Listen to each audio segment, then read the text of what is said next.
પ્રવચન નંબર 24 યોગશાસ્ત્ર પ્રવચન નંબર 24 વિશ્વના સર્વજીવોનું કલ્યાણ થાવ, મંગળ થાવ એવી સુંદર ભાવના વડે આજના પ્રવચનની શરૂઆત કરશું. મંગલમ ભગવાન વીરો મંગલમ ગૌતમ પ્રભુ મંગલમ સ્થૂલભદ્રાધ્યાય જૈન ધર્મોસ્તુ મંગલમ શિવમસ્તુ સર્વજગતઃ પરહિત નિરતા ભવન્તુ ભૂતગણા દોષા પ્રયાન્તુ નાશમ સર્વત્ર સુખી ભવતુ લોકઃ. વિશ્વના સર્વજીવો સુખી થાવ, મંગળ થાવ.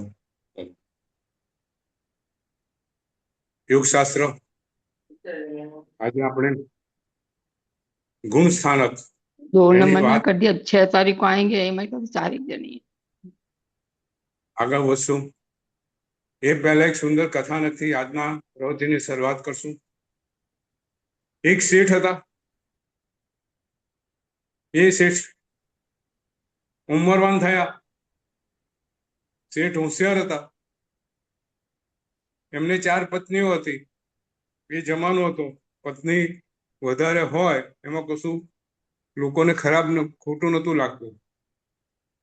આ પુરાણા જમાનામાં 1 થી વધારે લગ્ન થતા હતા અને 4 પત્નીઓ હતી. શેઠની ઉંમર થઈ એટલે શેઠે વિચાર કર્યો કે જો હવે મારું મૃત્યુ નજીક આવે છે. જાગૃત હતા કે મારું મૃત્યુ નજીક આવે છે અને હું મરી જઈશ તો આ 4 મારી પત્નીઓ છે એ કોણ મારી સાથે આવશે, કોણ મને વધારે પ્રેમ કરે છે, મને આજે ખબર પડશે. લાવ બધાની પરીક્ષા કરું. શેખરભાઈ, પહેલા જમાનામાં જે પરીક્ષાઓ થતી હતી, અત્યારે પરીક્ષા કરવા જઈએ તો આપણી પરીક્ષા થઈ જાય. આજે નીતિન બરાબર ને, આજે પરીક્ષાઓ ન થાય, જે છે બધું બરાબર છે. તો શેઠે પહેલી પત્નીને બોલાવી. પહેલી પત્નીની શેઠ બહુ કાળજી લેતા હતા. કશું બી થાય તો શેઠ અડધા થઈ જાય. અહીં દોડે તહીં દોડે. પહેલી પત્ની જાણે એનો પ્રાણ, એ જેમ. એટલે પત્નીને બોલાવી ને શેઠે પૂછ્યું કે જુઓ દેવી, હવે મારું મૃત્યુ, મારી ઉંમર તો થઈ છે અને મારું મૃત્યુ ગમે ત્યારે આવે. મારે પૂછવું છે કે મૃત્યુ પછી આપ મારી સાથે આવશો કે કેમ, મારે જાણવું છે. પત્ની તો વિચાર કરવા માંડી કે ભાઈ મૃત્યુ પછી તો કોઈની સાથે જવાતું હશે કે. તે પત્નીએ તો ધરાર ના પાડી દીધી. नितिन, शेखर, संतोष बहन, वो पत्नी ने जवाब दिया, मैं तुम्हारे साथ नहीं आऊंगी, तुम्हारा मेरा रास्ता तो अलग है. सेठ तो एकदम चौंकी गया કે આટલી જિંદગી મેં એની સારવાર કરી છે, એના દુખે હું દુખી, એને કશું થાય તો દોડાદોડી કરું, અહીં જવું તહીં જવું. મેં 1 સેકન્ડ બી એના વગર મેં ચલાવ્યું નથી. આ તો ધરાર મને ના પાડી દીધી કે ભાઈ તારો રસ્તો જુદો ને મારો રસ્તો જુદો. પત્ની બહુ ક્લિયર હતી, ભલે શેઠ એની પાછળ હતા. શેઠ કે કઈ વાંધો નહીં, 4 પત્ની છે તો બીજી પત્નીને બોલાવો. બીજી પત્નીને બોલાય અને કીધું કે જુઓ પ્રિય, મારા જીવનનો અંત ગમે ત્યારે આવી જાય. ઉંમર તો મારી વધી ગયેલી છે. મારે પૂછવું છે કે મારા મૃત્યુ પછી આપ મારી સાથે આવશો ને? મેં તમારા માટે આખી જિંદગી બહુ દોડાદોડ કરી છે. એક પત્ની કહે છે કે જુઓ બરાબર છે, તમે મારી પાસે દોડાદોડ કરી છે, મને સંપત્તિ બધી આપી છે, હાર, સોનાના હાર, આભૂષણો બધું તમે મારા માટે લાવી આપતા હતા, બધું બરાબર છે. પરંતુ તમારા ગયા પછી મને આવું કોણ લાવી આપશે? એટલે હું તો જેની પાસે હશે એની પાસે જતી રહીશ. શેખરભાઈ, બીજી હું જેની પાસે આ બધું હશે એની પાસે જતી રહીશ. શેઠ કે આ તો જેની પાછળ આખી જિંદગી મેં દોડાદોડ કરી, રાત દિવસ હું સૂતો નથી, અને એને તો ધરાર ના પાડી દીધી. ચાલો મને ત્રીજી પત્નીને પૂછવા દો. હવે ત્રીજી પત્નીને બોલાય અને બોલાય કે દેવી, આપણે જોડે બહુ સારી રીતે રહ્યા છે, તમારી કાળજી મેં લીધી છે, તમારા પરિવારની સાથે કાળજી બધાને લીધેલી છે. હવે જો મારું મૃત્યુ નજીક આવી રહ્યું છે, ગમે ત્યારે આવે, મારી વિનંતી છે કે આપ તમે મારી સાથે આવો. એ પત્ની કહે છે બધી વાત બરાબર, મને તમારી સાથે આવવાની ઈચ્છા છે, પણ મારા પરિવારનું શું, અમારા પુત્રનું શું, મારી પુત્રીનું શું, મારા જમાઈને શું, આ બધાની કોણ સંભાળ લેશે? એટલે તમે એવું કરો, તમે જાઓ, આ બધાની સંભાળ લેવા તો મારે રોકાવું પડે ને, કે હું રોકાઈ જઈશ. ત્રણ પત્નીમાંથી કોઈ મારી સાથે આવવા તૈયાર થયું નથી. એટલે આ છેલ્લી પત્ની છે, મેં એની ક્યારેય કાળજી લીધી નથી. નીતિન, આ છેલ્લી પત્ની શેઠ લાવીને ભૂલી ગયા હતા. ક્યારેય પત્નીને પૂછ્યું નથી કે તું શું કરે છે, તું ખાય છે, પીએ છે, તારે શું જોઈએ છે, એની ક્યાંય શેઠે દરકાર લીધેલી નથી. શેઠે એને બોલાવીને પૂછ્યું કે પ્રિય, તમે મારી સાથે છો, કદાચ મારાથી તમારા તરફ થોડું દુર્લક્ષ સેવાયું હોય, પરંતુ તમારો પ્રેમ તો મારા પ્રત્યે ખૂબ જ છે, હું જાણું છું. હવે મારું મૃત્યુ નજીક આવી રહ્યું છે, તો શું આપ મારી સાથે આવશો? એની પત્ની કે આપ શું પૂછો છો મને?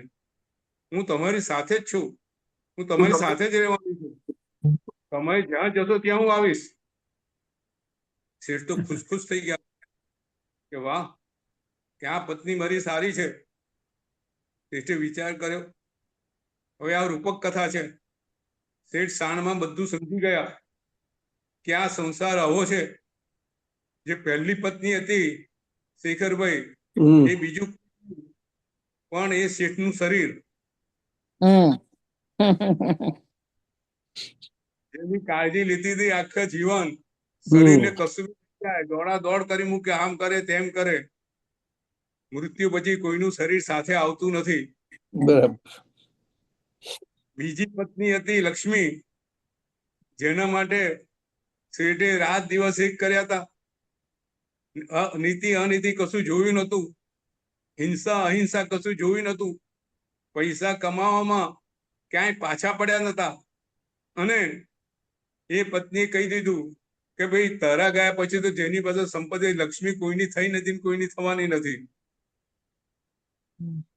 એની પાસે હશે એની પાસે જતી રહીશ. છેલ્લી પત્ની એનો પરિવાર ક્યારેય જોડે આવતો નથી શેખરભાઈ. એ પરિવારની આપણે આખી જિંદગી ચિંતા કરી છે. જે પરિવાર માટે આપણે રાત બી સૂતા નથી, એ પરિવાર મૃત્યુ પછી જોડે આવતો નથી, ક્યાંય આવતો નથી. જિંદગીની આ વાસ્તવિકતા છે, સંસારની આ વાસ્તવિકતા છે. યુગ માર્ગ પર આગળ ગયેલા સાધકો આ પરિસ્થિતિ, આ વાસ્તવિકતાને નજર સામે રાખે છે, મિથ્યાત્વથી દૂર થાય છે. અને એમની છેલ્લી પત્ની હતી એનું કર્મ, જે કર્મ જેના પ્રત્યે આખું જીવન દુર્લક્ષ સેવ્યું હતું. ક્યાંય પોતે કેવા કર્મો કરે છે ને કેવું ફળ મળે છે એનો ક્યારેય વિચાર કર્યો નતો. એ કર્મે કીધું કે તું ગમે ત્યાં જા, હું તારી સાથે રહીશ, તે જેવા કર્મો કર્યા છે એવું તને ફળ મળશે. કર્મ કોઈને છોડતું નથી. ભગવાનનો માર્ગ, યોગ શાસ્ત્રનો માર્ગ, યોગનો માર્ગ, સાધકનો માર્ગ, ભગવાને આ કીધું છે કે તારે આ જો સંસારમાંથી સુખી થવું હોય તો એક વસ્તુ સમજજે, જે તારા કર્મો છે એ કર્મોથી તું મુક્ત થા. આ કર્મોના બંધનથી જ્યારે મુક્ત થઈશ ત્યારે તને મુક્તિનો માર્ગ દેખાશે. આપણો યોગનો માર્ગ, ભગવાને બતાવેલો માર્ગ આ જ છે. જીવ અનંતકાળથી કર્મ બંધન કરતો આવ્યો છે. એ જે કાર્ય કરે છે, ક્રિયા કરે છે, જે પોતે મનથી વિચાર કરે છે, કાયાથી જે કાર્ય કરે છે, એને અધ્યવસાય છે, એનું મિથ્યાત્વ છે. આ બધાને કારણે જીવ કર્મ બાંધતો જાય છે અને સંસારનું ભ્રમણ કરતો જાય છે. માનવ જન્મ પામ્યા પછી, માનવ ભાવ પામ્યા પછી, ભગવાનને પામ્યા પછી, ભગવાનની વાતો જાણ્યા પછી જીવ જાતે વિચાર કરે છે કે જો મારે આ સંસાર ભ્રમણમાંથી મુક્ત થવું હોય તો ભગવાનનો સાધના માર્ગ પર આપણે ચાલવું જોઈએ. આપણે સાધના માર્ગ પર આગળ વધી રહ્યા છે. ભગવાને એ સાધના માર્ગ પર સાધક ક્યાં સુધી પહોંચ્યો છે એ વાત કરવા માટે ગુણ સ્થાનક રૂપી આપણને જીએસપી આપી છે. સ્માર્ટ વોચ છે શેખરભાઈ. ગુણ સ્થાનક એક કાંડે આપણે લગાવેલી સ્માર્ટ વોચ છે.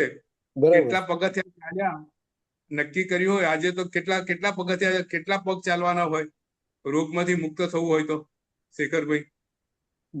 3000 પગથિયા. નીતિન, સંતોષબેન, કાયમ કેટલા પગ ચાલવાના હોય? How many steps per day? Minimum 10,000. Minimum 8 to 10,000. અચ્છા. ત્યારે આપણું શરીર સારું રહે. ભગવાન કે મોક્ષ માર્ગના લક્ષ્ય પર જવું હોય તો તમે આ સ્ટેપ્સ તમે યાદ રાખો. તમે ક્યાં સુધી પહોંચ્યા છો અને હજુ કેટલી મંજિલ બાકી છે. આપણે ગઈ વખત વાત કરી હતી, ખૂબ સુંદર વાત કરી હતી કે જીવ પોતે આગળ વધતો જાય છે, મિથ્યા તો જતું રહ્યું છે, ચોથા ગુણ સ્થાનકથી આગળ વધ્યો છે. દેશવીરતિ, એમાંથી સર્વવીરતિ, એમાંથી અપ્રમત, પોતે પ્રમાદ, આત્મા જાગૃત છે અને એ જાગૃત આત્મા હવે આગળ વધતા વધતા અપૂર્વ ક્રિયા વડે પોતે ધ્યાનની શ્રેણી માણે છે. શુક્લ ધ્યાનની શ્રેણીમાં આગળ વધે છે અને 8મા ગુણ સ્થાનકે આવે છે. 8મું ગુણ સ્થાનક નિવૃત્તિ બાદર ગુણ સ્થાનક. આપણે સમજીએ, નામ અલગ છે, તે સમજવાનો પ્રયત્ન કરીએ. એક તે જે જીવ હોય છે, જીવનો પોતાના કસાયો ઘણા મંદ પડી ગયેલા છે. જીવ ઘણો જાગ્રત છે. એને પોતાની નજર સામે આત્માને શુદ્ધ કરવો, આત્માની મલિનતા દૂર કરવી અને આત્માને લાગેલા બધા કસાયો દૂર કરીને આગળ વધી અને મારે મોક્ષ માર્ગે જવું છે એવી એને જાગૃતિ પૂરેપૂરી છે. અને એ વખતે આ જીવ અપૂર્વકરણ કરી અને ધ્યાનની શુક્લ ધ્યાનની શ્રેણી, સપક શ્રેણી કે ઉપસમ શ્રેણી માંડે છે. જીવ આ ધ્યાનની દશામાં છે. હવે એના અહીંયા કસાયો મંદ છે, પણ બધા કસાયો ત્યાં હજુ ઊભા છે. એને બધામાં તરતમતા છે, બધામાં વૈવિધ્યતા છે, બધાના કસાયો સરખા હોતા નથી. એટલે એને 8મું ગુણ સ્થાનક એ જીવ આવેલો કહેવાય. અને પછી અહીંયા એ ધ્યાનની શ્રેણી વડે જે બધા કસાયો છે એ બધા કસાયો એને સરખા કરે છે. અને જ્યારે બધા કસાયો સરખા કરીને ફક્ત ખાલી મંદ લોભ કસાય ઉભો રહે છે ત્યારે 9મું ગુણ સ્થાનક પ્રાપ્ત કરે છે. નીતિન, જીવ 9મા ગુણ સ્થાનકે આવેલો છે. સાધક જીવ છે, યોગ માર્ગ પર આગળ વધી રહ્યો છે અને પોતે ધ્યાનની શ્રેણી માણે છે. અને જ્યારે જીવ બધા કસાયો બિલકુલ મંદ કરતા કરતા કરતા પોતે એક લોભ કસા એક ઉભો રહ્યો છે અને ત્યારે 9મા ગુણ સ્થાનકે આવે છે.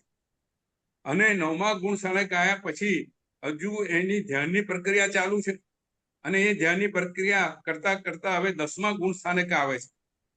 10મા ગુણ સ્થાનકે આવેલો, જો અહીંયા છે ને શાસ્ત્રમાં 2 વાત કરેલી છે કે ક્યાં તો સાધક ઉપસમ શ્રેણી માણે, કાં તો સપક શ્રેણી. બરાબર ને સંતોષબેન, પારુલબેન? સંતોષબેન, 8મા ગુણ સ્થાનકે નીતિન આપણે વાત કરેલી ધ્યાનની કઈ, શુક્લ ધ્યાનની કઈ 2 શ્રેણીઓ પર ધ્યાન કરે, કાં તો ઉપસમ શ્રેણી કાં તો સપક શ્રેણી. બરાબર.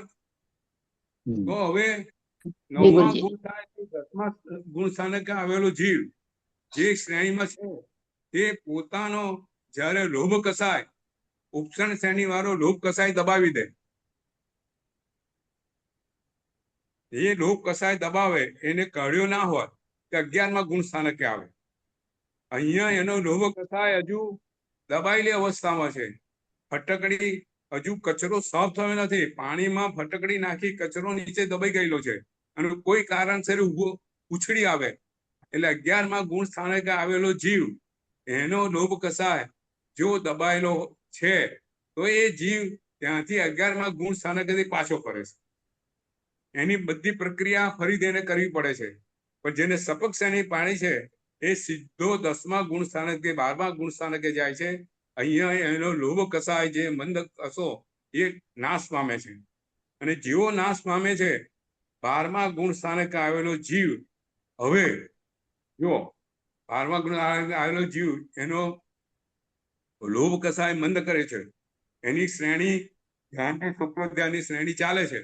અને અહીંયા આ સ્થાને આવેલો જીવ આ કક્ષાએ આવેલો જીવ પોતાના 3 ઘાતી કર્મોનો નાશ કરે છે. કસાય મોહનીય કર્મનો નાશ કરેલો જ છે.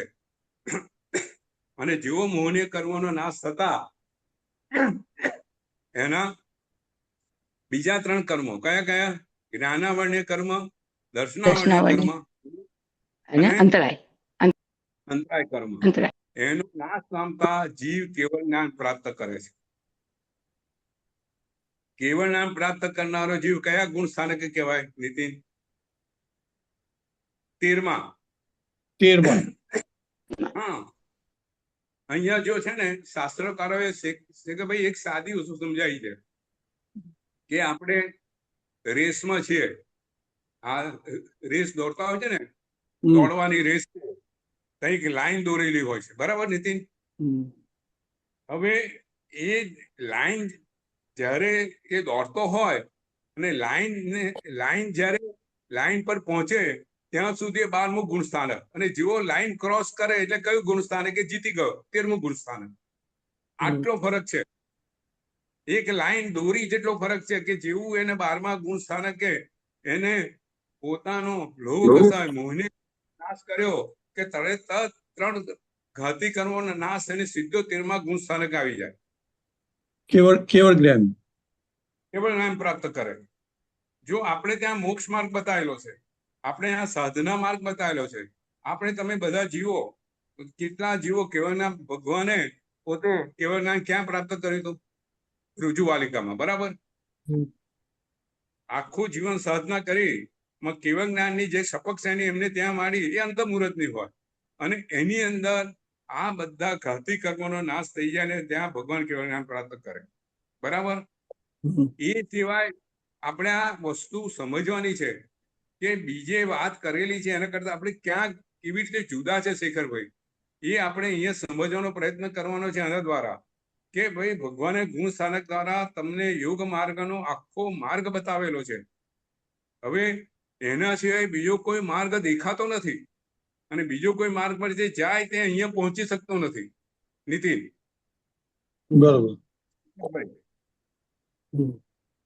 આત્માની સંપૂર્ણ શુદ્ધ દશા પ્રાપ્ત કરવા માટે આ સિવાય બીજો કોઈ માર્ગ છે નહીં.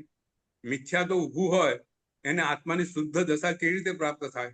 જેના જીવનમાં પ્રમાદ હોય, જેના જીવનમાં કસાય હોય, એ બધાને અવિરતી હોય, એ લોકો પોતાની આત્માની શુદ્ધતા ક્યારેય પ્રાપ્ત ન કરી શકે, બરાબર છે ને?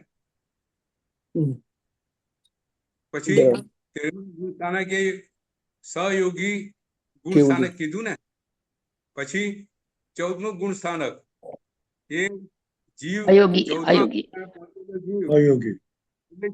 ક્રિયા વડે કેવળ સમુદ્રઘાતની ક્રિયા વડે, પછી શૈલેષની ક્રિયા વડે પોતાના શરીર છોડી પોતાના ત્રણેય યોગને નાશ કરી આત્માને સ્થિર કરી અને મોક્ષે પહોંચે, એ 14મું ગુણ સ્થાનક. હવે અહીંયા આત્મા જે 14મા ગુણ સ્થાનકે આવેલો છે આત્મા, એ આત્મા કેવો હોય નીતિન? એ સંપૂર્ણ જ્ઞાનમય હોય, બરાબર? એને કોઈ બધા કર્મો એને નાશ કરી દીધેલા છે. 8 કર્મો એના નાશ થઈ ગયેલા છે. જીવ પોતાની પૂર્ણ જ્ઞાન અવસ્થામાં છે. સિદ્ધ ભગવાનના જે જીવો છે એ સંપૂર્ણ જે આત્મા છે એ સંપૂર્ણ જ્ઞાનમય છે. અનંત જ્ઞાન, અનંત દર્શનનો ધની બને છે. અનંત આનંદમાં જે સુખની શોધ કરતા હોય છે એ સુખ એ પ્રાપ્ત કરી શકે છે. એ હંમેશા અક્ષય આનંદ, અવયવબદ્ધ આનંદમાં એની સ્થિતિ અનંત કાળ સુધી રહેશે. એ આત્માનું છેલ્લું પરમ સ્વરૂપ છે. એ સ્વરૂપની સાધના એટલે યોગ સાધના. બરાબર છે શેખરભાઈ? હમ આ ગુરુ સ્થાનક દ્વારા ભગવાને આપણને યોગ શાસ્ત્રનો સંપૂર્ણ માર્ગ બતાવ્યો છે. એ માર્ગ પર આપણે આપણી જાત ક્યાં છે આપણે જોવાની છે અને એમાં આગળ ને આગળ વધવાનું છે. આજે હવે આપણે ધ્યાનની ક્રિયા પર આગળ જઈશું કે સહેજ હજુ ગુણ સ્થાનકની મારે થોડી વાત કરવી છે હમ કે ગુણ સ્થાનક તમારે ગુણ સ્થાનક આપણને શું સમજાવે છે? એ એવું સમજાવે છે કે જીવ જો તારે સપક ધ્યાનની દશામાં સપક શ્રેણી માનવી હોય તારે તમારે જે શ્રેણીથી તમારા કર્મો નાશ થાય છે એ અપૂર્વ કરીને ક્રિયા કરી હોય તો એ પહેલા તારે તારું મિથ્યાત્વ ત્યાગ કરવો પડે. બરાબર ને શેખરભાઈ? હમ જો આપણે જે માર્ગ બતાવ્યો છે એ માર્ગની અંદર ભગવાને શાસ્ત્રમાં ખૂબ સુંદર વાત કરી છે કે ભાઈ તારે ધ્યાનની માર્ગમાં આગળ વધવું છે તો સૌથી પ્રથમ તારે મિથ્યાત્વનો ત્યાગ કરવો પડશે. જ્યાં સુધી મિથ્યાત્વ છે ત્યાં સુધી આગળ તો આગલા સ્ટેપ પર પહોંચી નહીં શકે. નીતિન, મિથ્યાત્વ નાશ પામશે તો ચોથા સ્ટેપ પર પહોંચીશ. ચોથા સ્ટેપ પૂછીશ હવે તું સમ્યક પર આવ્યો, તારામાં હજુ અવિરતિ છે, તું હજુ નીતિ નિયમમાં આવ્યો નથી, તું તારા વ્રતોમાં આવ્યો નથી, જ્યાં સુધી અહમ છે ત્યાં સુધી તું તારો હજુ આગળ વધી શકતો નથી. એટલે પછી તારે દેશવીરતિ અને સર્વવીરતિ દ્વારા આચાર માર્ગ અપનાવવો પડશે. એ આચાર માર્ગ તું અપનાવીશ તો તારા કસાયો મંદ ને મંદ થતા જશે. પછી છેલ્લે તારો પ્રમાદ દૂર કરીશ, આત્માની જાગૃતિ પૂરેપૂરી રાખીશ. આપણે ગઈ વાત કરી હતી આત્માની જાગૃતિ એટલે શું? આત્માની જાગૃતિ ખૂબ ખૂબ સુંદર વાત છે. મેં હમણાં સાંભળવામાં આવ્યું છે કે કોઈના પગે કાંટો વાગ્યો હોય, શેખરભાઈ, આપણે ચાલીએ છીએ અને આપણા પગે કાંટો વાગ્યો છે. હવે રસ્તામાં એવી જગ્યા નથી કે તમે ઉભા રહીને તમારે ઝડપથી ચાલવાનું છે. તો પગે કાંટો વાગ્યો હોય અને ચાલવાનું હોય ખુલ્લા પગે તો તમે કેવી રીતે ચાલો? બરાબર, નો ચાલી શકે. હે એ પગને ઊંચો રાખો ને, ચાલતા એ પગના પંજાને ઊંચો રાખો અને બીજો પંજો જમીન અટકાડીને ચાલો. ક્યાં સુધી ચાલો? જ્યાં સુધી તમને નજીક જગ્યા મળે, કાંટા કાઢવાની જગ્યા ના મળે. એવી રીતે જે અપ્રમદ જીવ હોય એ આત્મા પ્રત્યે આવી કાળજી રાખે જાણે અંદર કશું પાપ એને અંદર ખુશી ગયેલો એવું લાગે. એ પાપ ન જાય ત્યાં સુધી એ પોતાની જાગૃતિ એવી ને એવી રાખે. બરાબર છે? એ અપ્રમદ અવસ્થા છે. તો આ રીતે જીવ પોતાની અપ્રમદતા આવે નહીં ત્યાં સુધી જો એ જીવ છે ને નિરામ, આપણે ત્યાં લખેલું છે ખૂબ સુંદર વાત કે ભાઈ તમારે આપણે 4 પ્રકારના ધ્યાન બતાવેલા છે. આપણે એની વાત આપણે એ પ્રકારનું ધ્યાન લેવાનું છે. કયા કયા? સૌથી પહેલું પદસ્થ, પછી પિંડસ્થ, પછી રૂપસ્થ અને ચોથું રૂપાતીત.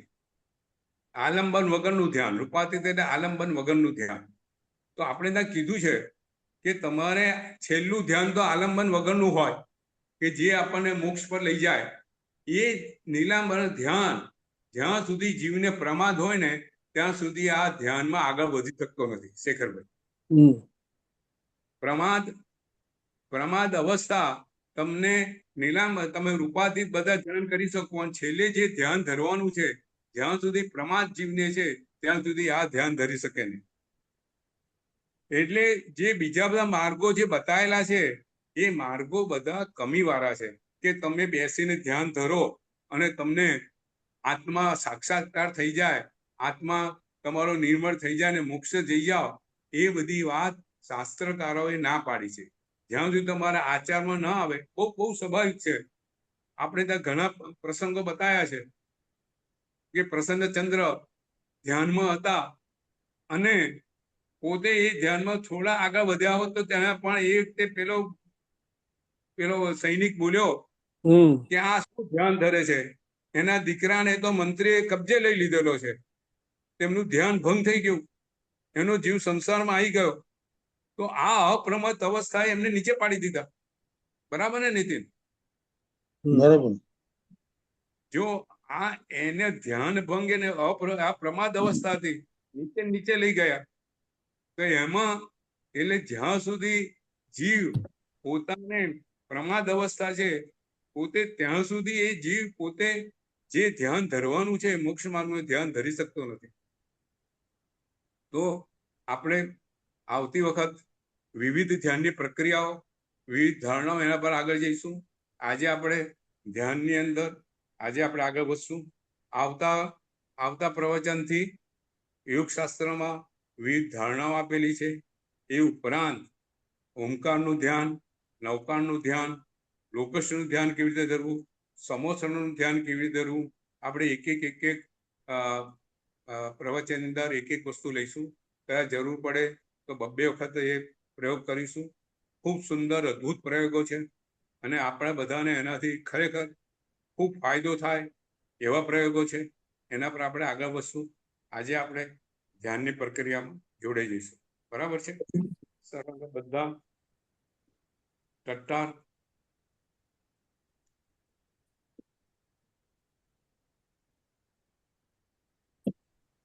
ધ્યાનમાં શેખરભાઈ, નીતિન બરાબર છે?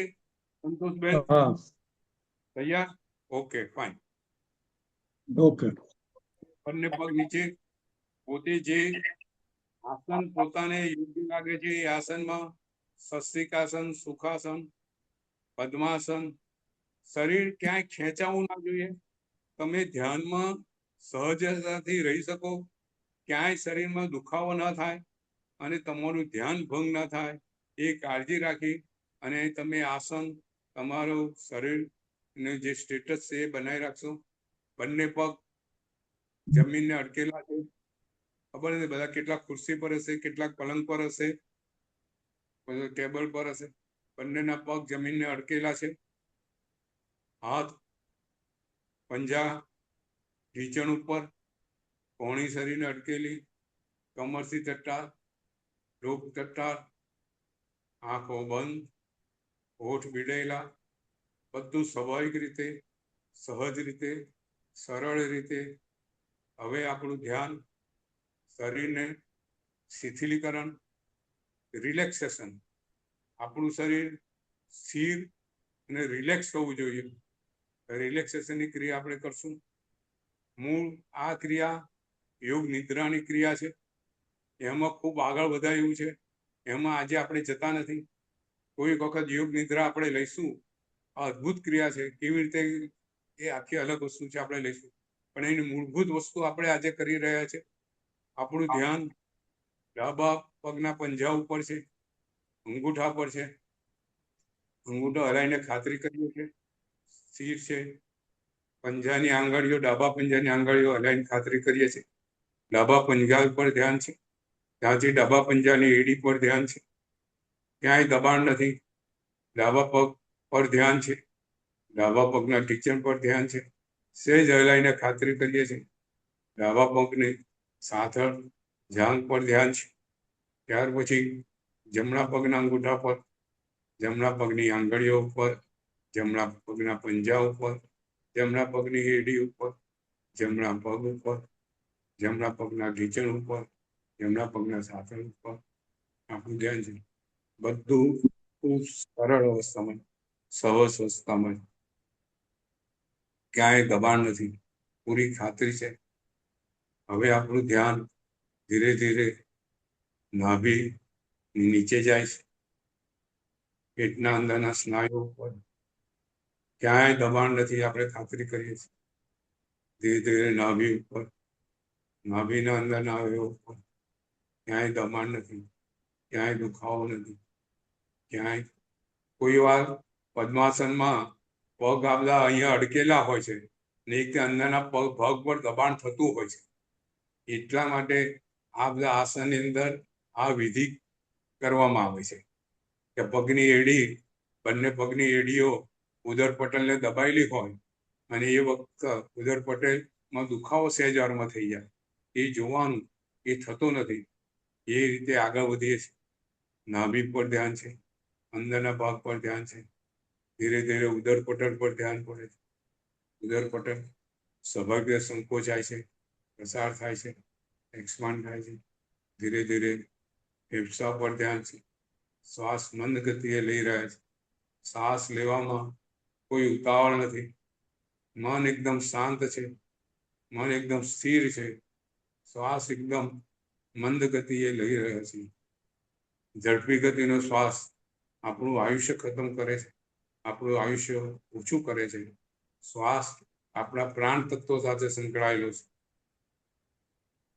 મંદ ગતિએ શ્વાસ લઈ રહ્યા છે, ફેફસા ફૂલી રહ્યા છે, સંકોચાઈ રહ્યા છે. બધું બહુ સહજ ગતિએ થઈ રહ્યું છે. ધીરે ધીરે આપણું ધ્યાન ડાબા હાથના પંજા ઉપર, ડાબા હાથનો પંજો હથેલી ઉપર છે, છાત્યા મુદ્રામાં છે, જ્ઞાન મુદ્રામાં છે. આંગળીઓ હલાવીને ખાતરી કરીએ છીએ ક્યાંય કશું દબાણ નથી. કોણી, ડાબા હાથની કોણી શરીરને અડકેલી છે, શરીર સહજતાથી અડકેલી છે. ક્યાંય હાથ રાખવામાં ક્યાંય ભાર લાગતો નથી. ધીરે ધીરે ડાબા હાથના ખભા પર ધ્યાન પહોંચે છે, ક્યાંય ક્યાંય દબાણ નથી. જમણો હાથ, જમણા હાથની આંગળીઓ, જમણા હાથનો પંજો, જમણો હાથ, જમણા હાથની કોણી, જમણો ખભો, બધું સહજતામાં છે. ક્યાંય ભારરૂપ નથી. સહજતાથી શરીર આ બધી વસ્તુ આ પોઝિશનમાં, આ આસનની અંદર સહજતાથી બધું જોઈ રહ્યા છે. હવે આપણું ધ્યાન કમર ઉપર છે. કમર આપણી ચટ્ટાર છે, બિલકુલ ચટ્ટાર. કરોડરજ્જુ બિલકુલ સ્ટ્રેટ. જ્યારે આપણે ફાઇનલ ધ્યાનની મુદ્રામાં હોય છે ત્યારે આપણી ઉર્જા કરોડરજ્જુ દ્વારા છેક ઉપર બ્રહ્મરંધ્ર પર પહોંચે છે. એટલે ધ્યાનમાં કરોડરજ્જુ બિલકુલ સીધી, ચટ્ટાર, ડોક સીધી, ખેંચાયેલી પણ દબાણ મુક્ત, સહજ અવસ્થામાં. ધીરે ધીરે પ્રેક્ટિસથી આવી જાય છે. ક્યાંય દુખાવો નથી. આપણું ધ્યાન હવે કરોડરજ્જુથી ઘટી અને મુખ ઉપર છે, મોઢા ઉપર બિલકુલ સરળતા છે, હોઠ બિલકુલ સહજતાથી બંધ છે. મોઢા પર એક અદ્ભુત પ્રસન્નતા છે, સાહજિક પ્રસન્નતા છે, સહજતા છે. નાક દ્વારા, નાસિકા દ્વારા શ્વાસ સહજતાથી લેવાઈ રહ્યો છે. આંખો સ્વાભાવિક રીતે બંધ છે. કપાળ, ભૂમિકા, ભસ્ત્રિકા બિલકુલ સહજ છે. ક્યાંય કપાળમાં રેખાઓ તંગ નથી. મોઢા પર એક અદ્ભુત આનંદની એક ઝલક આપણે જોઈ રહ્યા છીએ. આપણું ધ્યાન બ્રહ્મરંધ્ર પર છે. ત્યાં સહસ્ત્ર કમળની જગ્યા છે. ધ્યાન દ્વારા આ સહસ્ત્ર કમળ આપણું ઉર્જામય બનશે, ખીલશે અને એમાંથી શક્તિનો પ્રવાહ આપણા આત્મા પ્રદેશ ઉપર વહેતો થશે. એવી ઉત્તમ ધ્યાનની પ્રક્રિયા આપણે આ દ્વારા પ્રાપ્ત કરશું. હવે આપણું ધ્યાન ધીરે ધીરે આપણા શ્વાસ પર આવી રહ્યું છે. શ્વાસ આપણો મંદ ગતિએ ચાલી રહ્યો છે. આપણું ધ્યાન જે હવા અંદર જઈ રહી છે એના પર છે. હવા અંદર જાય છે, શ્વાસ અંદર લઈએ છે, હવા એની સાથે અંદર જાય છે, શ્વાસ બહાર છોડીએ છે, હવા બહાર નીકળે છે. આપણું ધ્યાન એ હવા ઉપર છે. જે પ્રાણ તત્વ અંદર જઈ રહ્યું છે, જે પ્રાણ તત્વ બહાર રહ્યું છે. આપણું ધ્યાન નાસિકાની નીચે, હોઠની ઉપર, જ્યાં હવા, જ્યાં શ્વાસ દ્વારા હવા અંદર જઈ રહી છે, પ્રાણ તત્વ અંદર જઈ રહ્યું છે, એના પર આપણું ધ્યાન છે. આપણું ધ્યાન ધીરે ધીરે હવા ઉપર છે. મન સ્થિર છે, શરીર સ્થિર છે. આપણે હવાનો સ્પર્શનો અનુભવ હોઠ પર કરી રહ્યા છીએ. આપણે અનુભવ આ 24 વાર કરશું. એમાં ધ્યાન આપણું માત્ર શ્વાસ જે હોઠની ઉપર અટકી રહ્યો છે, જે શ્વાસ અંદર જઈ રહ્યો છે અને બહાર નીકળી રહ્યો છે, એનો એ સ્પંદનનો અનુભવ આપણે કરવાનો છે. અદ્ભુત પ્રક્રિયા છે. ધ્યાનની આ મૂળભૂત બેઝિક પ્રક્રિયા છે. મન સ્થિર થાય છે એમાં, અને સ્થિર થયેલું મન આપણને આગળ ધ્યાનમાં લઈ જાય છે.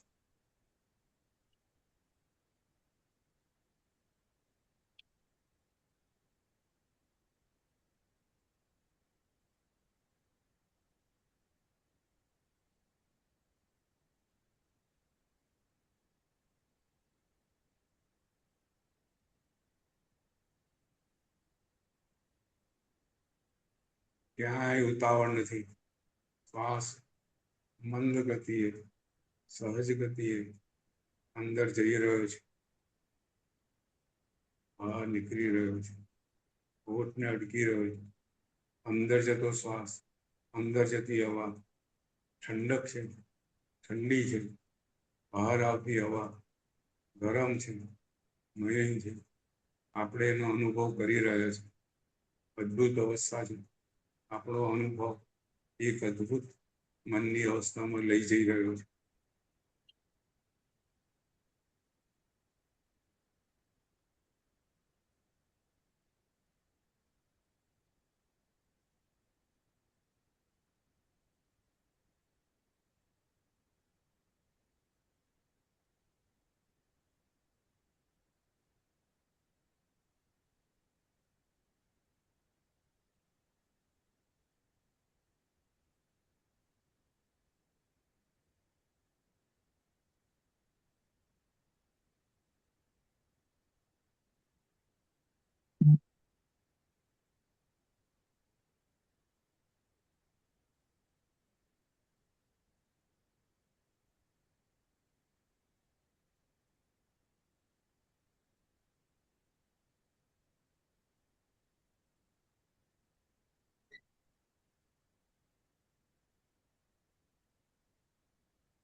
ધ્યાન બીજે જાય, ફરીથી નાસિકા પર લઈ આવવાનું.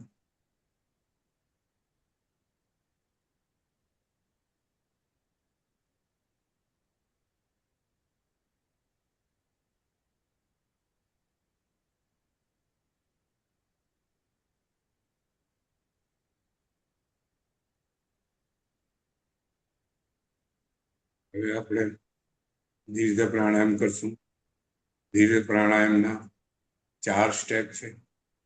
પહેલું સ્ટેપ પૂરક, બીજું સ્ટેપ અંતરકુંભક, ત્રીજું સ્ટેપ રેચક, ચોથું સ્ટેપ બાહ્ય કુંભક. અહીંયા શ્વાસ અંદર લેવાનો છે, પૂર્ણ શ્વાસ લેવાનો છે.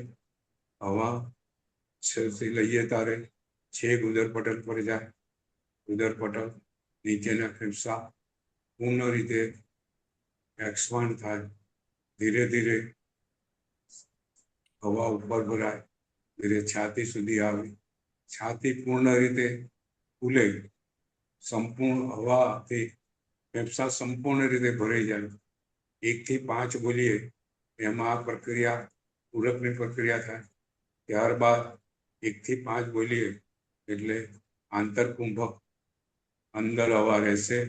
1 થી 5 બોલીએ આપણે એ વખતે મહેસૂસ કરીએ કે આ શ્વાસ શરીરના બધા અંગોમાં પ્રાણ તત્વ વહી રહ્યો છે. ત્યારબાદ રેચક, ધીરે ધીરે શ્વાસ બહાર નીકળી રહ્યો છે. પહેલે છાતીથી બહાર નીકળે છે, ધીરે ધીરે ધીરે પેટ આગળથી બધો શ્વાસ નીકળી રહ્યો છે. ફેફસા પૂર્ણ સંકોચાઈ ગયા છે. અને આ સ્થિતિમાં 1 થી 5 આપણે બાહ્ય કુંભક 1 થી 5 બોલશું. એ વખતે આપણે ખૂબ શાંત અવસ્થામાં અંદર આપણી મલિનતા બધી શ્વાસ દ્વારા દૂર રહી છે એનો અનુભવ કરશું. ત્યારબાદ ફરીથી પૂરક, પછી બાહ્ય કુંભક, આંતરકુંભક, રેચક, પછી બાહ્ય કુંભક. 1 થી 5 બોલશું. શ્વાસ પૂર્ણ લેવાનો છે.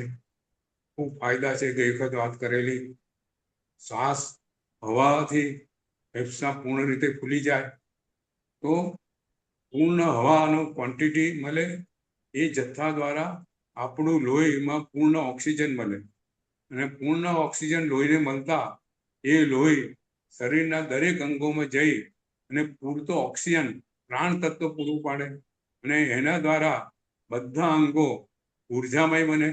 દરેક અંગોમાં કોઈ ખામી હોય, કોઈ દોષ હોય, એ ધીરે ધીરે દૂર થાય, નબળાઈ દૂર થાય.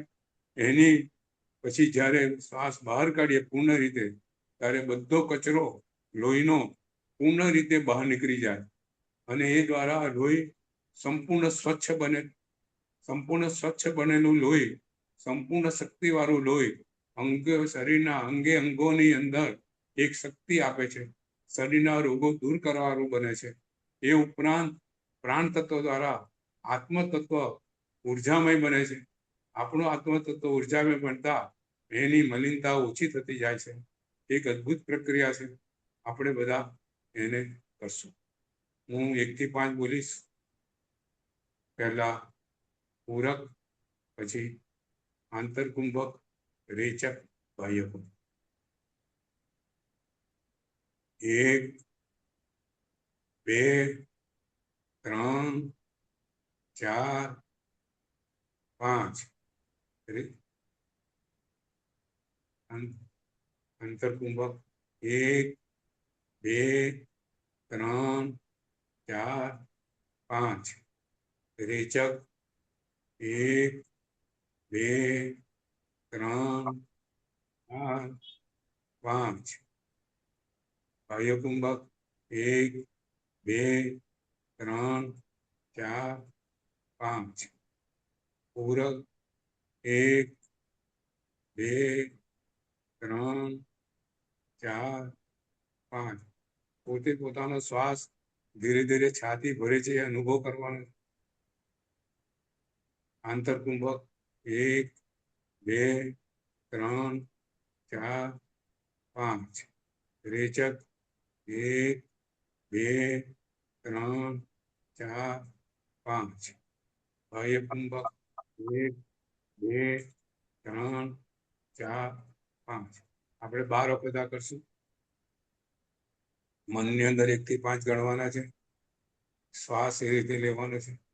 દીર્ઘ શ્વાસ ફેફસા પૂર્ણ ખોલવા જોઈએ, ફેફસા પૂર્ણ સંકોચાવા જોઈએ. એ તરફ આપણું ધ્યાન રહેશે.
આપણું ધ્યાન દીર્ઘ પ્રાણાયામ પર છે.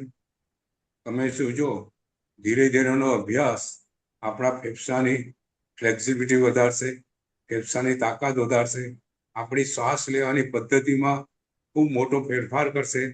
ધીરે ધીરે આપણે પૂર્ણ શ્વાસ લેતા શીખશું. એનાથી આપણું લોહી શુદ્ધ બનતું જશે, શરીરની લોહીની બધી મલિનતાઓ દૂર થશે. એને લીધે આપણા શરીરના બધા અંગો કાર્યક્ષમ બનશે અને આખો એજિંગ પ્રોસેસ એનાથી દૂર થતો જાય છે. ખૂબ અદ્ભુત પ્રક્રિયા છે પ્રાણાયામની. એને સ્ક્વેર કહેવામાં આવે છે ટેકનિકલ ભાષામાં. અને કાયમ એનો અભ્યાસ કરવાથી માનસિક અને શારીરિક બંને ફાયદા થાય છે. એના પછી આપણે ભાવ પ્રાણાયામ દ્વારા આપણે આત્મા પર રહેલી મલિનતાને દૂર કરવાનો પ્રયત્ન કરશું. હવે આપણે ભાવ પ્રાણાયામ પર આગળ વધશું. એ જ સ્ટેપ છે 1 થી 5. જ્યારે પૂરક કરીએ ત્યારે શ્વાસ સાથે પ્રાણ તત્વ જે અંદર રહ્યું છે એની સાથે આપણે શુભ પૂતગળો, શુભ ભાવના પૂતગળો અંદર જઈ રહ્યા છે એનું આપણે એક ચિંતન કરવાનું છે. એનું આપણે કાલ્પનિક ચિત્ર ઊભો કરવાનું છે, એનું વિઝ્યુલાઇઝેશન કરવાનું છે. અને એ શુભ ભાવો ઉપશમ ભાવ, શાંત ભાવ, પ્રસન્ન ભાવ, નમ્રતાનો ભાવ, શ્રદ્ધાનો ભાવ આપણા શરીરના આત્માના પ્રદેશમાં જઈ રહ્યો છે. જ્યારે પૂરક કર્યા પછી જ્યારે આપણે આંતરકુંભક કરશું ત્યારે શરીરના આત્માના પ્રદેશની અંદર શુભ ભાવ પ્રસરી રહ્યો છે. એ શુભ ભાવ આપણે ધારણ કરી રહ્યા છે એનું ચિંતન કરવાનું છે. ત્યારબાદ રેચક કરીએ ત્યારે આપણા આત્મામાં રહેલા મલિન ભાવો, ક્રોધ દૂર થઈ રહ્યો છે, અંધકાર દૂર થઈ રહ્યો છે, આપણી અશાંતિ દૂર થઈ રહી છે. એનો વિચાર કરવાનો છે, એનું ચિંતન કરવાનું છે, એની ધારણા કરવાની છે, એનું વિઝ્યુલાઇઝેશન કરવાનું છે. ત્યારબાદ જ્યારે બાહ્ય અનુભવ કરીએ ત્યારે આપણો આત્મા સર્વાર્થ નિર્મળ બની રહ્યો છે. બધી મલિનતા દૂર થયેલો આપણો આત્મા છે એનું ચિંતન કરવાનું છે. એ રીતે 4 સ્ટેપની અંદર આપણે ભાવ પ્રાણાયામ દ્વારા આત્માને શુદ્ધ કરવાનો છે. હવે આપણે ભાવ પ્રાણાયામમાં આગળ વધશું. 1 થી 5 બોલીશ પહેલી વાર, એ રીતે કરજો. પછી ધીરે ધીરે આપણે ભાવ પ્રાણાયામમાં આપણી રીતે આગળ વધશું. 1, 2, 3, 4, 5. 1, 2, 3, 4, 5. 1, 2, 3, 4, 5. રેચક બાહ્ય કુંભક 1, 2, 3, 4, 5.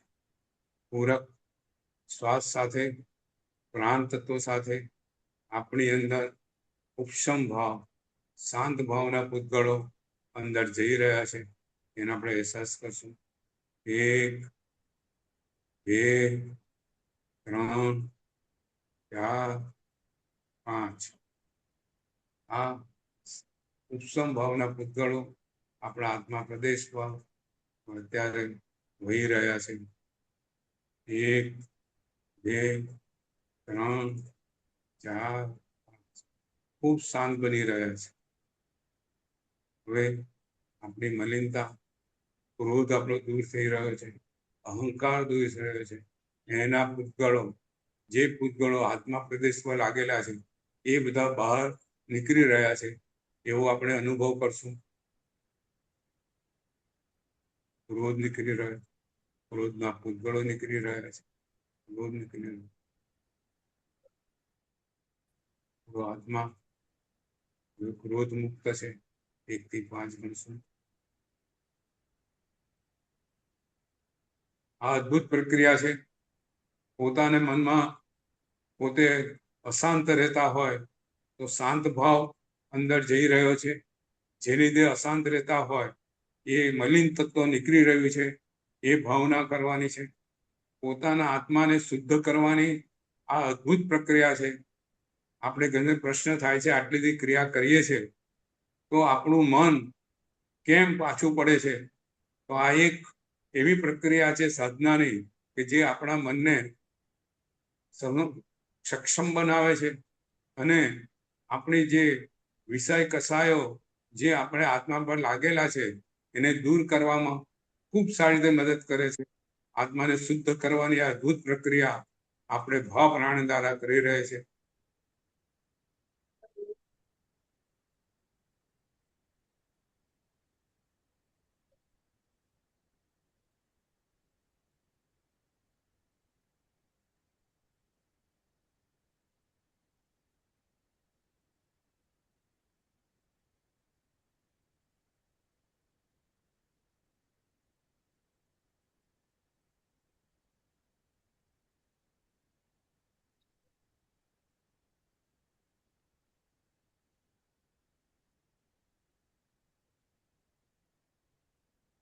જેને ક્રોધ ભાવ દૂર કરવો હોય એ જ્યારે પૂતગલને ત્યારે મારામાં ક્ષમાના પૂતગળો, નમ્રતાના ગુણો અંદર જઈ રહ્યા છે, એના પૂતગળો આત્મા પ્રદેશમાં વહી રહ્યા છે, એનું ચિંતન કરવાનું.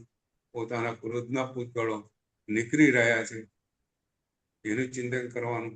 અને છેલ્લે હું ક્રોધ રહિત ક્ષમાવાન છું, ક્રોધ રહિત છું, હું ક્ષમાવાન છું, મારામાં ક્રોધ નથી, હું ક્ષમાવાન છું, હું નમ્ર છું, એને ચિંતન કરવાનું. જેને અહંકાર સતાવતો હોય, જેને માન સતાવતું હોય, એને જ્યારે પૂરક લે ત્યારે પોતે ખૂબ વિનયી છે એનો વિચાર કરવાનો. મારામાં વિનય ધર્મ છે, હું વિનયી છું, વિનયના પૂતગળો આત્મા પ્રદેશમાં વહી રહ્યા છે.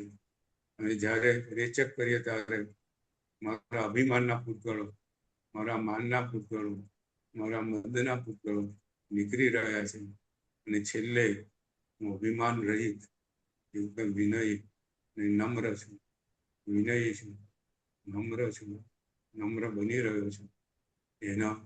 એનું ચિંતન કરવાનું છે. જેને લોભ સતાવતો હોય એને પોતે સંતોષના પૂતગળો અંદર લઈ રહ્યા છે, લોભના પૂતગળો બહાર રહી રહ્યા છે. સૌથી ખરાબમાં ખરાબ લોભ છે એ ગુણ સ્થાનક દ્વારા આપણે સમજીએ. છેલ્લો લોભ કસાય ત્યાં સુધી જતો નથી, બધા કસાયો દૂર થાય છે, પણ છેલ્લો લોભ કસાય બાકી રહે છે. લોભ કસાય ત્યારે આપણને કસાય લાગતો નથી અને તેથી એ દૂર થઈ શકતો નથી. એને દૂર કરવાનો છે. માયા કસાય, કપટના ભાવ દૂર થઈ રહ્યા છે. હું સરળ બની રહ્યો છું, હું સરળ છું, એ ભાવ ધારણ કરવાના છે. રોજ કાં તો એક અઠવાડિયું એક ભાવ લઈ અને એનો સ્વાધ્યાય કરવાનો છે. એક અઠવાડિયું ક્રોધ, બીજો અઠવાડિયું અહંકાર, ત્રીજા 7 દિવસ માન, ચોથા 7 દિવસ લોભ. ધીરે ધીરે આત્માને સર્વ કસાયમાંથી દૂર કરવાની અદ્ભુત પ્રક્રિયા આપણે કરી. હવે આપણે અંદર જવાની પ્રક્રિયા કરવાની છે. આત્માનો સ્પર્શ કરવાનો છે, ચૈતન્ય તત્વનો સ્પર્શ કરવાની અદ્ભુત સાધના પદ્ધતિમાં આપણે આગળ વધશું. હું 1 થી 10 બોલીશ, આમ બધા અંદર જજો. 1 બોલું એટલે અંદર, 2 બોલું એટલે વધુ અંદર, એમ કરતા કરતા 10 બોલું, છેક અંદર, છેક અંદર, છેક અંદર. 1, 2, 3, 4, 5, 6, 7, 8, 9, 10. મૂલાધાર ચક્ર, કરોડરજ્જુની નીચે કુંડલીની જ્યાં 3.5 વળાઈમાં પડેલી છે સુસલ, ત્યાં આપણું ધ્યાન છે. આ ધ્યાન ધીરે ધીરે આપણી કુંડલીની શક્તિને જાગૃત કરશે. માત્ર આપણે અત્યારે ખૂબ શાંત અવસ્થામાં આપણું ધ્યાન છે અંદર મૂલાધાર ચક્ર,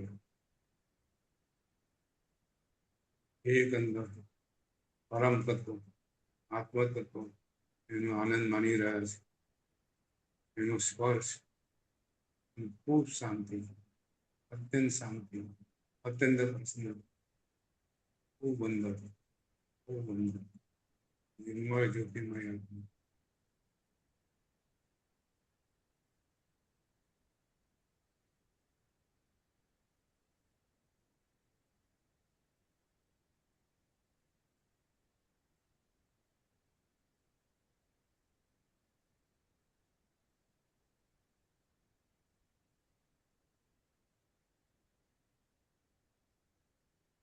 બધું શાંત અવસ્થામાં આપણે છે, ખૂબ પ્રસન્ન છે, ખૂબ શાંત, ખૂબ શાંત, પ્રસન્ન,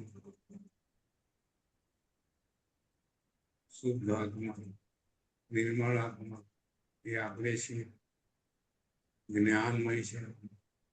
બધા જ્ઞાનના આવરણ આપણા પરથી ખસી રહ્યા છે. નિર્મળ ચંદ્ર જેવું આપણું આત્મ સ્વરૂપ આપણે જોઈ રહ્યા છે. ચંદ્રથી પણ નિર્મળ, સૂર્યથી પણ તેજસ્વી, પૂર્ણ આનંદમય, ચિદાનંદ સ્વરૂપ, શિવોહમ શિવોહમ, ચિદાનંદ સ્વરૂપ, શિવોહમ શિવોહમ, ચિદાનંદ સ્વરૂપ, શિવોહમ શિવોહમ. આ શરીરથી આપણું આત્મા છે, આ શરીરથી અલગ છે, સંપૂર્ણ આનંદમય છે, સંપૂર્ણ જ્ઞાનમય છે, ચૈતન્યમય છે, સંવેદના, જ્ઞાન મારું સ્વરૂપ છે. શરીર જડથી ઊંચું, અનુભવ ખૂબ સુંદર અનુભવ, ખૂબ સુંદર કરી રહ્યા છે.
બધા બહાર આવો, ધીરે ધીરે ધીરે ધીરે ધીરે ધીરે પગના પંજા લાવો, ટીચરને સેશન,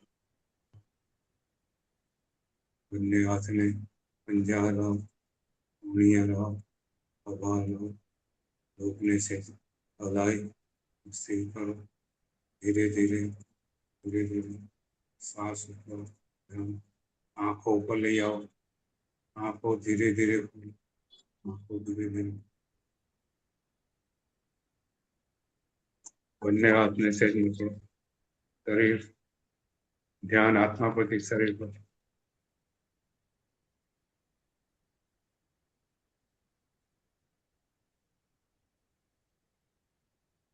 બધા બહાર આવી ગયા?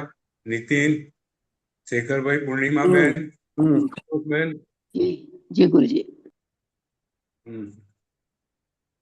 પૂર્ણિમાબેન, હા સર, ખૂબ જ સરસ. બહુ સરસ ગુરુજી. મજા આવી. કાયમ એનો આપણે અભ્યાસ કરવાનો છે. અભ્યાસ કરશો ને તેમ તેમ એની આપણે જે બોલીએ છીએ ને એ અનુભવમાં આવતું જશે. ધીરે ધીરે આપણા અંદર આપણું વર્ષો જૂની અનંતકાળના જે સંસ્કારો છે એ એમને એમ દૂર થતા નથી. શેખરભાઈ, બરાબર ને?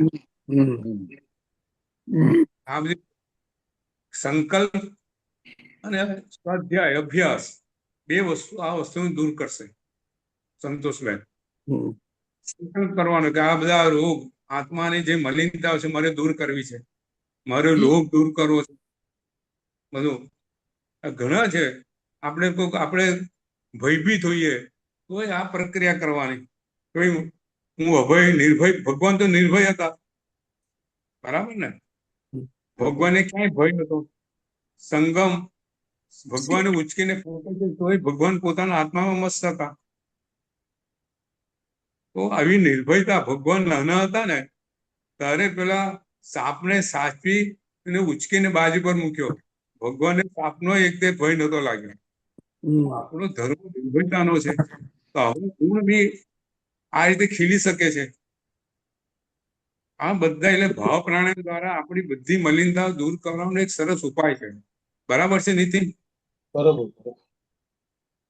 બહુ આ સુંદર પ્રક્રિયા છે. આપણને લાગે કે આપણો દોષ છે તો કેવી રીતે દૂર કરશું? આ ભાવ પ્રાણાયામ દ્વારા બેસી અને આપણે ખાસ અભ્યાસ કરવાનો. 15 મિનિટ, અડધો કલાક અભ્યાસ કરશું તો એના દ્વારા દૂર થશે. પછી આત્મામાં સ્થિર થવાનું, એટલે જે અભ્યાસ છે તે અંદર ઉતરે. આખી પ્રક્રિયા એ છે કે જે અભ્યાસ કર્યો છે એને શાંત ભાવ જ્યારે ધરીએ, અરે બધો અભ્યાસ આપણી અંદર ઉતરી રહ્યો છે, આત્મામાં જઈ રહ્યો છે, અને આત્મા સ્વાભાવિક રીતે આપણા આત્મા નિર્મળ બની રહ્યો છે. તો આપણો માનવ ભવમાં આપણે કશું કર્યું એવું આપણને લાગે, શેખરભાઈ? બરાબર. બહુ સરસ. તો ચાલો એક પ્રશ્ન હોય તો પૂછો, નહીં તો નૌકાર ગણીને છૂટા પડીએ. છે કોઈ પ્રશ્ન? નથી. પારુબેન આયા છે આજે?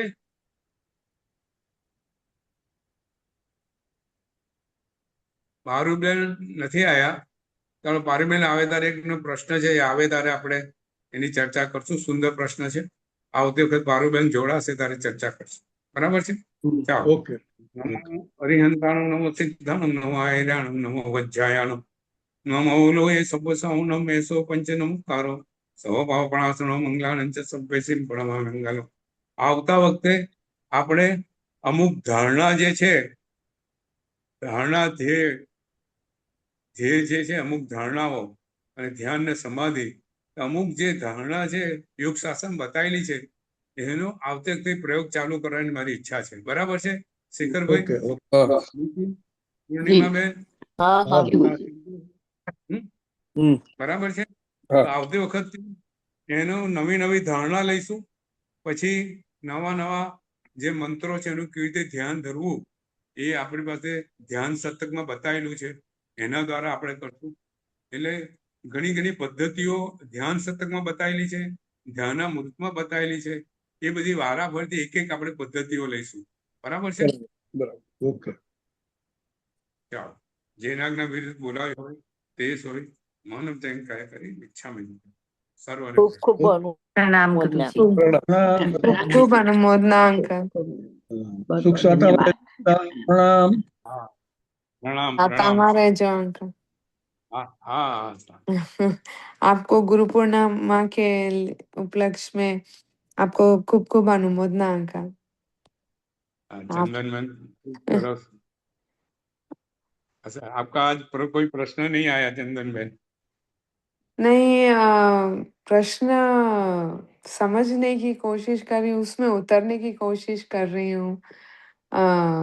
ये तो बहुत प्रैक्टिस चाहिए अंकल, लेकिन बहुत एकदम अंदर उतर जाते हैं तो पता नहीं नींद जैसी आ जाती है। तो वो अभ्यास से आएगा, जागृति धीरे धीरे अभ्यास करने से हाँ, मन स्वस्थ होता जाएगा, तब आएगा। ये अभ्यास है। मैंने बोला एक संकल्प करो और अभ्यास करो, दोनों करके ये आ जाएगा। ठीक है? तो आज आप जो बता रहे थे अंकल कि जो लोभ कषाय है तो हाँ। वो कौन से आपने बोला कि 13वें गुण नहीं 8वें गुण 10वें गुण स्थान पे जाता है। 10वें गुण स्थान के लोभ कषाय। अच्छा। 10वें गुण स्थानक में जाने की प्रक्रिया होती है और जैसे 12वें गुण स्थान में उसका नाश हो जाता है लोक कषाय का। तो अंकल मेरे को ये पूछना था कि गुण स्थानक जितना हायर नंबर है मतलब तीर्थंकर लोग एकदम टॉप गुण स्थानक पे रहते हैं, हम लोग नीचे 1 या 2 या 3 वहां। तीर्थंकर भगवान जब केवल नाम प्राप्त करते हैं तब हाँ 13वें गुण स्थान पे होते हैं, 13th। अच्छा, ये और जब बेसिकल मोक्ष में जाते हैं तो 14th, the last is 14th, last is 14। अच्छा 14 गुण स्थान। 14 बराबर है। मैं सोची 20 स्थानक 20 गुण स्थानक है, ऐसे मैंने सोचा। ठीक है अंकल, अनुमोदन, खूब खूब प्रणाम। सता में रहना अंकल। देव गुरु प्रसाद।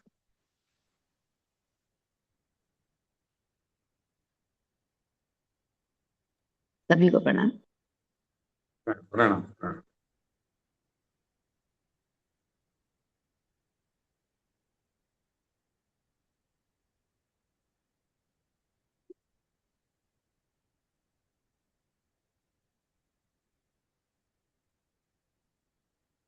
केतल भाई नहीं है शायद। अच्छा अ,